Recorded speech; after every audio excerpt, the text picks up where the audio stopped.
Hello and welcome to History 101 with me, your host, Doomsday. Tonight I'll be talking about who's, what's, when's, and how's of the fifth Roman emperor. Ladies and gentlemen, I present to you the history of Nero. All right, let's go to the comments and say hi to a couple of people here. Farmer Damon Baird, hello. Natalie, hi. Tom Nally, what's up, my brother? So, let's get talking about this guy here, Nero. Folks say, well, actually, Nostradamus says he's one of the antichrists. But let's get into this. Nero was the fifth Roman emperor, ruling from 54 to 68. His infamous reign is usually associated with tyranny, extravagance, and debauchery. Nero, originally named Lucius Dominatus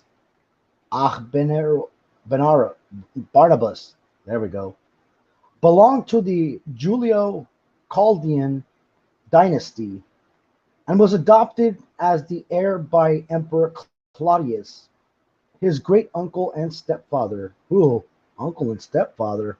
What the hell's going on there? Hi, Calvin. Brent, hi. What's going on, dude? Nero became emperor of the Roman Empire after the death of his adopted father, the Emperor Claudius, in AD 54, the last ruler of what historians call the Julio-Claudian dynasty. He ruled until he committed suicide in June AD of 68. Famously known for the apocryphal story that fiddled while Rome burned in a great fire. So yes, there is a scene that Nero played the violin as Rome burned. Nero has become one of the most infamous men who ever lived. During his rule, he murdered his own mother, Agrippa the Younger, his first wife, Octavia, and allegedly his second wife, Poppaea Sabina. In addition to ancient writers claim that he started the Great Fire of Rome in AD 64, so that he would rebuild the city center. So Farmer Damon Baird says Caesar was a title given to the most powerful person as leader, just like the title of president. Yes, that's correct. That was a title given to them. And there are many Caesars. There's Julius Caesar and Nero Caesar. And then there's Caligula. Yet, despite the numerous charges that have been leveled by ancient writers, there is evidence that Nero enjoyed some level of popular support. He had a passion for music and the arts, an interest that accumulated in public performance he gave in Rome in AD 65. Also, while he was blamed for starting the fire, we didn't start the fire. Okay, so Psychomantium 13 says, I have a quote from Caligula on my wrist. Ah, who's that? Oh, Liz. Wow. Augustus says Farmer Damon Bard. Yeah. So anyways, he took it upon himself to organize relief efforts, and ancient writers make other allusions to acts of charity that he performed. He let slip no opportunity for acts of generosity and mercy, or even for displaying his affability, wrote the otherwise critical Suetonius in the 2nd century AD. Recently, a newly translated poem has been published, and it depicts Nero in a positive light.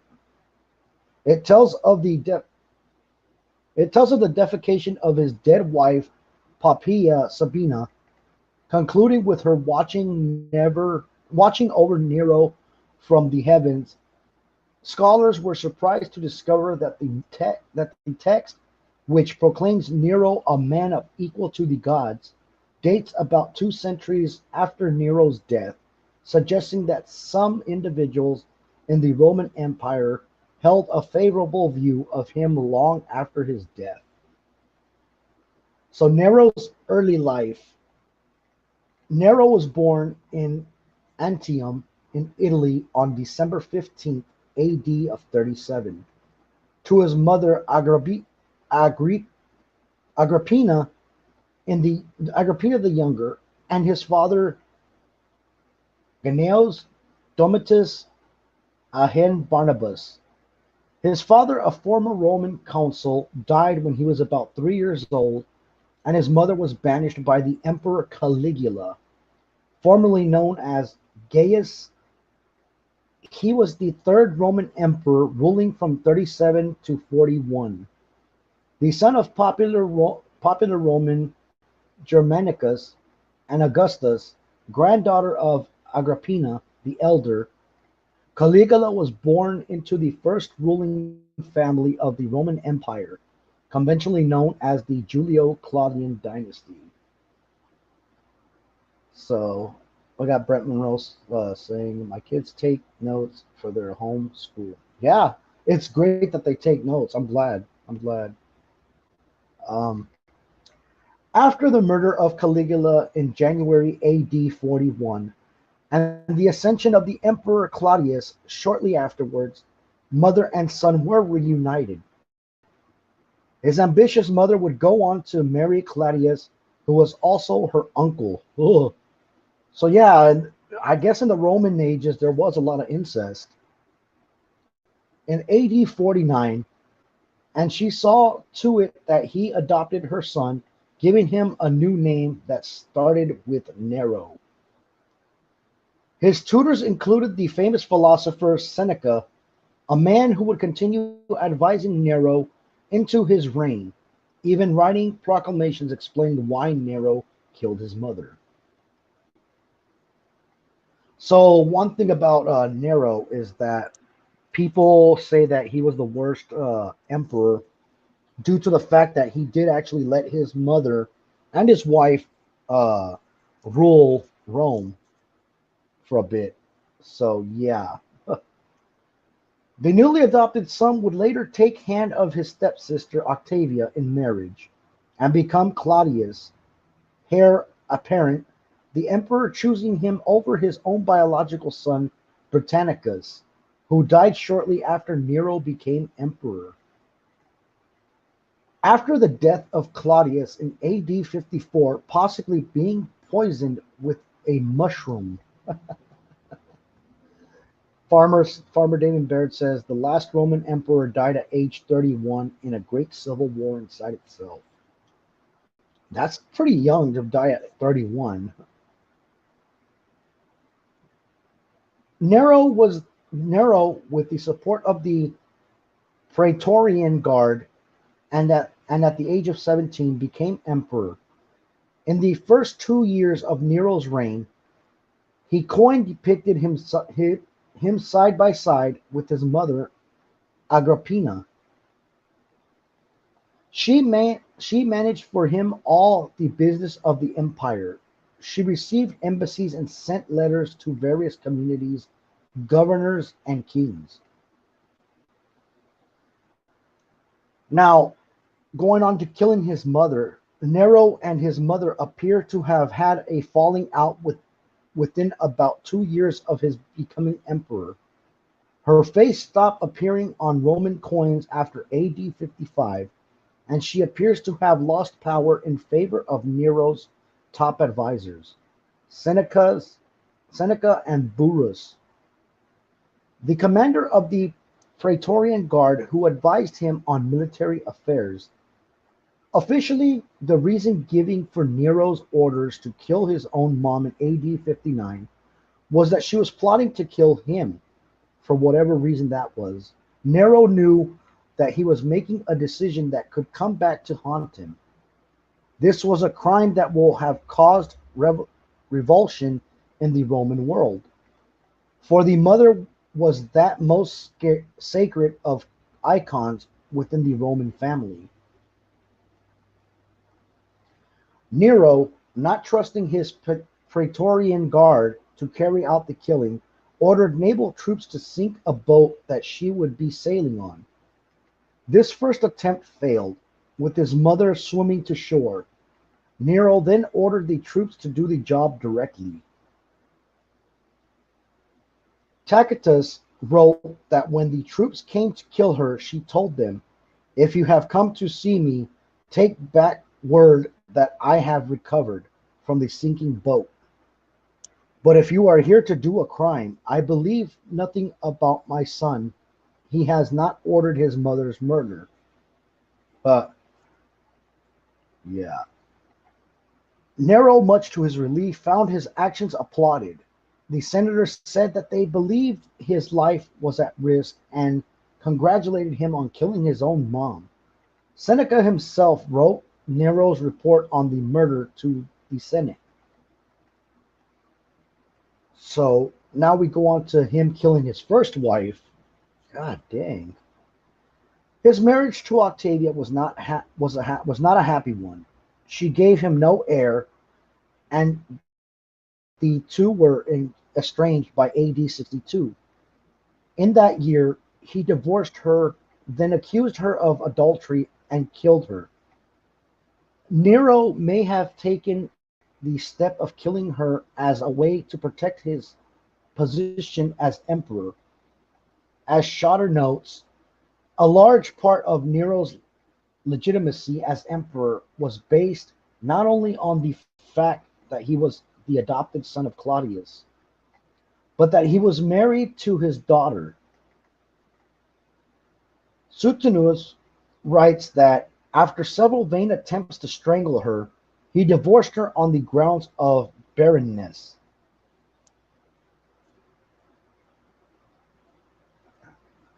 Hold on, give me a second. Okay. All right.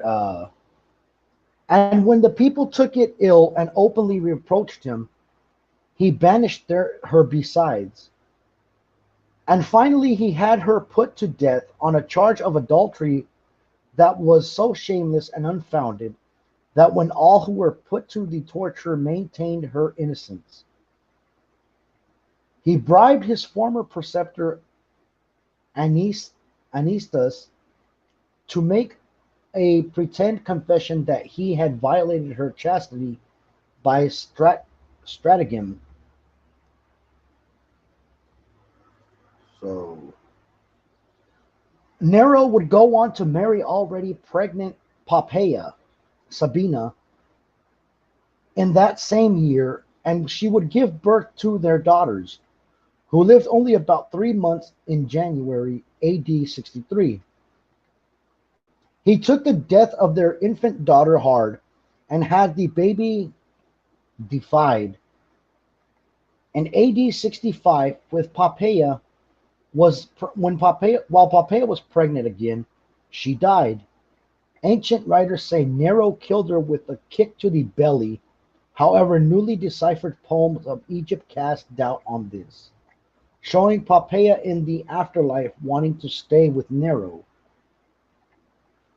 Poppaea loves her husband, and what it implies is this story about the kick in the belly cannot be true.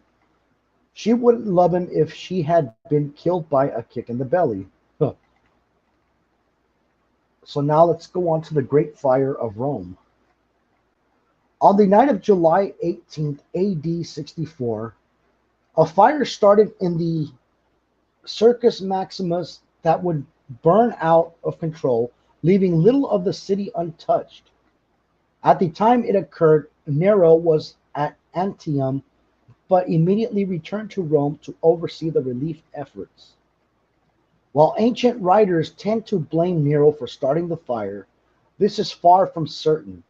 Much of Rome was made with combustible material, and the city was overcrowded. After the flames died down, Nero apparently tried to cast blame on the Christians. At the time of fairly small sects, Nero fastened the guilt and inflicted the most exquisite tortures on a class hated for their abominations, called Christians by Populace. Wrote Tacitus, translation from the Jurgen Malit's Nero. Mockery of every sort was added to their nailed crosses, or were doomed to the flames and burnt, to serve as nightly illumination when daylight had expired. While it is not known whether Nero started the fire, he did take advantage of the space it cleared. He started to work on a new place called Dominus Aurea, Golden Place, which was said at the entranceway to have included a 120-foot long column that contained a statue of him. Nero's rule would have its share of bloodshed in places throughout the empire. In Britain in AD 60, the Iceni queen Boudica, also spelled Boudicca, oh, it's Boudicca, rose in rebellion after she was flogged at her daughters raped by Roman soldiers. Her husband, King Prastigas, had made a deal with Claudius that would see him rule as the client king. Upon his death in AD 59, the officials appointed by Nero ignored it, seizing Iceni land. At first, Boudicca was successful, overrunning a number of Roman settlements and military units. At the Camululum and the Lodinium, the results of Boudiccan revolt may be compared on a smaller scale with those of the volcanic eruptions that smothered Pompeii and Herculaneum. Hey Dominic, what's going on, brother?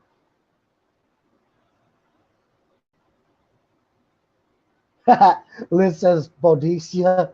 Were there a lot of voluptuous women there? Apparently so. All right. Ancient sources say that Nero considered evacuating the islands, but this proved unnecessary as the Roman commander on the island, Gaius Suetonius Paulinius, massed a force of 10,000 men and defeated Boudicca at the Battle of Watling Street. Britain was the only place where Rome had military trouble during Nero's reign. In East Rome, fought and essentially lost a war with Parthia, having to give up plans to annex the Kingdom of Armenia, which served as a buffer between the two powers. So Damon says, world powers that were conquered or fell. Babylon was defeated by Medo Persia, in which they were defeated by the Greeks.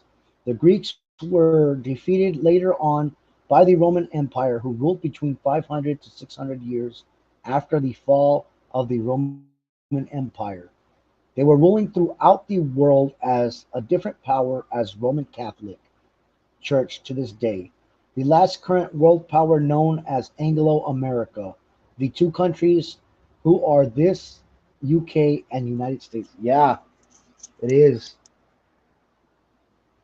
Okay.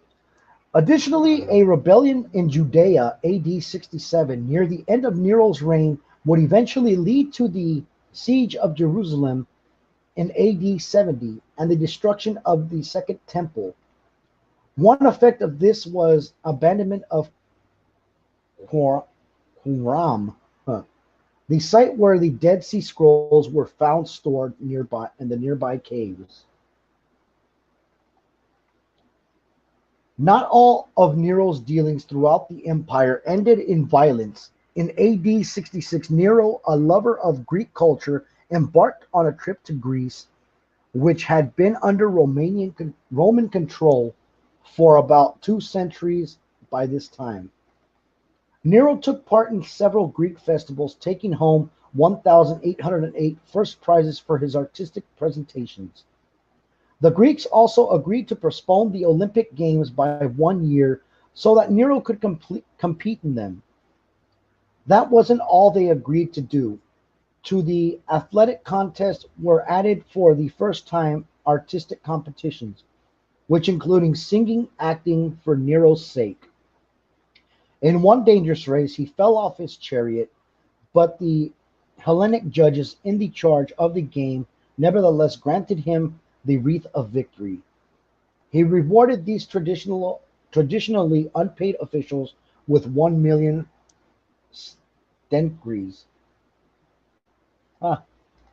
Nero was so happy with the results of his trip to Greece that he rewarded the Greeks their freedom, essentially tax exemption. By AD 68, the problems Nero faced had piled up. He had killed his mother, first wife, and by some accounts his second. Additionally, the rebuilding of Rome, not to mention the construction of his golden place, was putting a financial strain on the empire. This forced him to raise taxes wherever he could and even take religious treasures. Huh. That sounds kind of familiar now. Nero took votive offerings from temples in Rome and Italy, as well as hundreds of cult statues from temples in Greece and Asia. After the fire of Rome in AD 64, in April of 64, a Roman governor in Gaul named Gaius Lewis Vindex renounced Nero and declared his support for Galba, then in Spain, for emperor. So Damon says, I study the Bible as a tie in world events of the past and present. Wow. Although Vindex committed suicide after his forces were defeated by German legions in May, it was enough to undo Nero. Not long afterwards, the Praetorian Guard, the force charged with guarding the emperor himself, renounced their support for Nero, and now former emperor was declared an enemy of the people by the Senate on June 8th. Damon says, taxes, that sounds familiar. They they seem like they've jacked up the taxes every. Yeah. Oh, hi Genevieve. Excuse me. Okay, where was I now? Okay. Shit, I lost my place. Okay. His last words were said to be, "What an artist dies in me." Schotter notes that his longtime mistress Acte was by his side and ensured Nero a decent burial in the family tomb of the Domiti on the Pincian Hill in Rome. After Nero's death, the Roman Empire plunged into chaos as a succession of short-lived emperors tried to gain control of the empire. Nero still has a considerable deal of popular support, and one of these emperors, Otho, even renamed himself Nero Otho in his honor. People also refuse to believe that Nero was actually dead. Many believe that Nero did not kill himself in June of 68. Tacitus, the ancient writer, admits various rumors circulated about Nero's death, and because of them, many believed or pretend to believe that he was still alive. The decades that followed Nero's death saw a number of appearances in the East of impostors, a sign that some in the Roman Empire still approved of the man who today is known so infamously. And tonight, I'm going to cut it short because that's all I have. But yeah, don't forget to follow and like the content artists here in the collective, such as Odd Mother, Cemetery Joe and the Cemetery Kids, Chaos and Squeaks, the Sideshow, Stray Hair, Night of the Living Dreads, that's Dreads without the A in it, Jugs and Beast on Right, The Metal Show, Psychic Cindy, Jillian and Genevieve, Dom and Tom's World, you see, I didn't forget it this time, and Tom's World.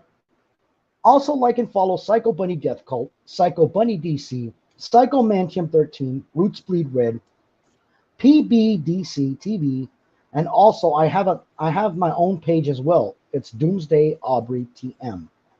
Many thanks to Liz and Frank for helping out with production. Thank you all and have a great night. See y'all next Monday for History 101.